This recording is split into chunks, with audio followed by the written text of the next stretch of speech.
Pinabago ko.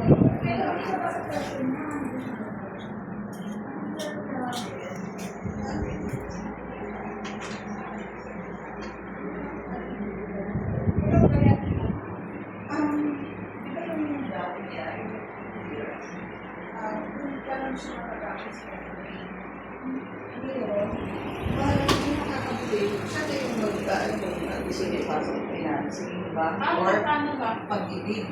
Kasi ang profit dito is 3.3.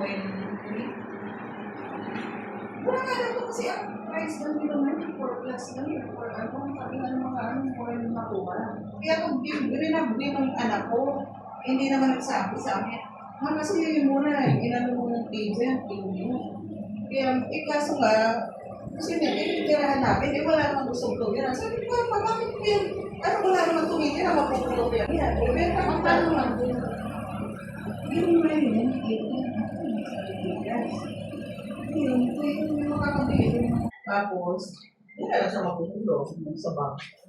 Ngayon, kasi, kung yung, kunwari, kayo yung makakapili, pwede mo ipasok sa pag-ibig or sa bank finance.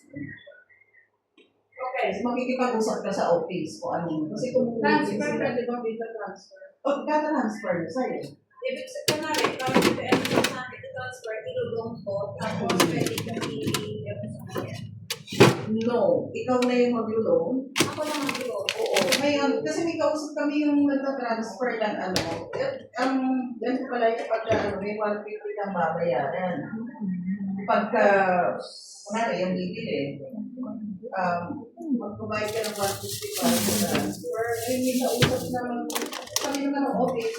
Makilang kayo kung gusto nyo magbayad ng 150 kasi kung yung Chris ang ano doon, transfer, 150 talaga ang binabayad. Ngayon, kung gusto nyo naman na kayo na, meron kasi kami yung source mate na gumagawa nun. Mas mababa. Sige na, ikaw sabi ng church mate. Yun talaga yung trabaho niya. Okay, sandali lang. Sandali lang. Kung kukunin ko ito, as yung balance, tama? So yung nahulog yung anak ko na 700 something, pinapaan niya na lang ng 500 all in. Isang ko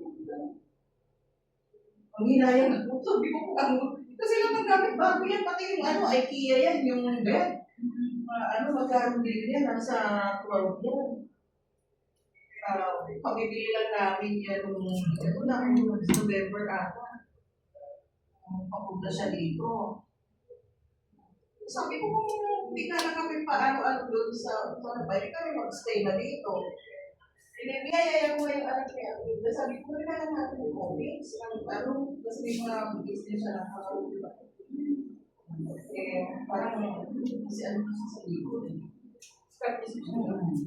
Ito, hindi mo na kailangan to. Pero yung clinic mo, hindi na kami nagaan. Ayaw na yung mga bata. Hindi ko makaiba. Anong gagawin nyo ka dyan?